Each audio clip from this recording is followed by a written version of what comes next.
Jadi pertanyaan ini sering banget saya dapatin. Saya juga nggak tahu sih kenapa banyak yang nanya hal seperti ini ya. Jadi banyak yang nanya itu kalau misalnya saya nggak suka matematik atau nggak jago matematik, saya bisa nggak jadi programmer kayak gitu.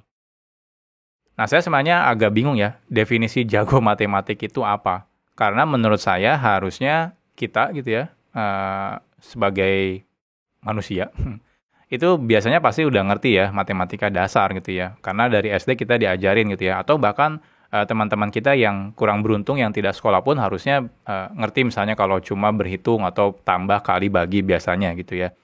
Nah, artinya apa? Artinya sebenarnya kalau teman-teman ingin jadi programmer, teman-teman nggak perlu benar-benar ngerti dengan dalam semua materi matematika. Yang penting teman-teman ngerti matematika dasar, seperti itu. Oke, mungkin kalau kita buat teman-teman yang kuliah atau SMK, saya kurang tahu ya materi kurikulum di SMK seperti apa. Nah, tapi anggap saja kalau di kuliah waktu itu saya dapat materi-materi yang memang lumayan berat ya. Contohnya misalnya ada kalkulus, metode numerik, statistik, dan lain-lain. Biasanya yang pertama kita pikirkan dulu waktu mahasiswa, itu selalu bertanya, emang ini dipakai gitu ya? Kapan sih dipakainya ya? Ya mungkin zaman sekarang mungkin saya nggak tahu ya, kalau sekarang mungkin dijelasin juga ya materi ini kapan dipakainya di dunia nyata. Nah, tapi pada waktu itu memang beberapa mungkin nggak dijelasin juga gitu ya, materi ini dipakainya kapan. Akhirnya kita jadinya bingung dan bengong sendiri, ini buat apaan kita belajar kayak gini gitu ya. Toh kayaknya sih nggak akan pernah dipakai gitu ya. Nah, jadi mungkin itu yang akhirnya banyak orang yang mengurungkan niatnya jadi programmer, terutama misalnya kuliah, karena ngelihat materinya, kurikulumnya banyak matematika dan matematikanya mengerikan gitu ya kelihatannya. Nah, tapi sebenarnya kalau kita hanya ingin jadi programmer, contohnya misalnya programmer mau jadi programmer back end, programmer front end, mobile, itu sebenarnya teman-teman nggak perlu tahu lebih dalam tentang matematika seperti tadi.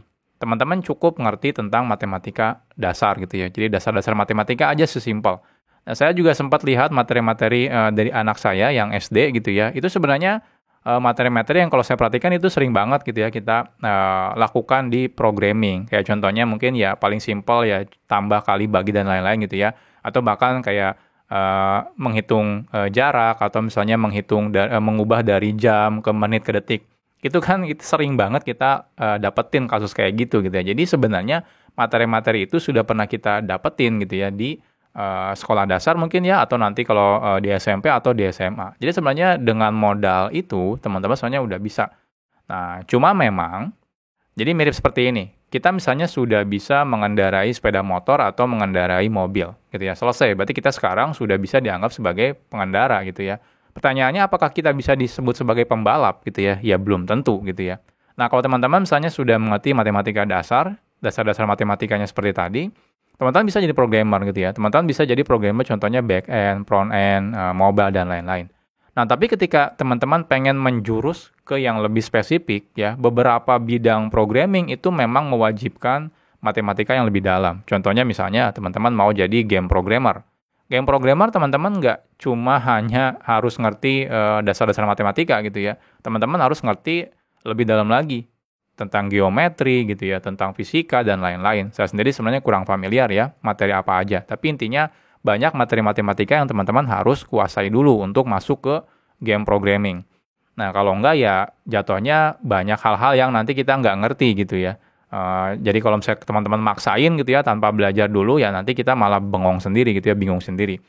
Nah, termasuk juga ketika contohnya sekarang kan lagi rame ya AI, artificial intelligence. Teman-teman kalau mau jadi misalnya machine learning engineer atau data scientist gitu ya, itu teman-teman mau nggak mau harus pelajari bidang matematika yang berhubungan dengan hal tersebut. Contohnya misalnya statistik dan lain-lain gitu ya. Nah, artinya apa? Artinya ya memang untuk beberapa bidang programming gitu ya, yang lebih spesifik banget, itu memang perlu dalam sekali sih matematikanya. Tapi kalau teman-teman cuma menjadi programmer back end, front end gitu ya, yang cuma mengelola data di database dan lain-lain dan sejenisnya lah seperti itu, ya itu sebenarnya nggak terlalu harus dalam. Minimal ngerti matematika dasar udah cukup. Jadi seperti itu. Jadi baik lagi ya, kalau misalnya matematika dasar kita memang wajib, tapi apakah harus lebih dalam? Baik lagi, kayak tadi ya, mengendarai kendaraan, biar kita belajar ya biar bisa kita mengendarai kendaraan, tapi apakah harus jadi pembalap ya nggak juga, tergantung. Kalau kita pengen jadi pembalap ya bisa gitu ya, harus pelajari teknik-teknik berkendara yang lebih baik dan lain-lain gitu ya. Nah tapi kalau kita cuma jadi programmer tok aja yang biasa gitu ya, yang jadi back end atau jadi front end, jadi mobile gitu ya, nah kita cukup matematika dasar. Tapi kalau yang lebih spesifik kayak tadi, ya mau nggak mau teman-teman harus pelajari lebih dalam, seperti itu.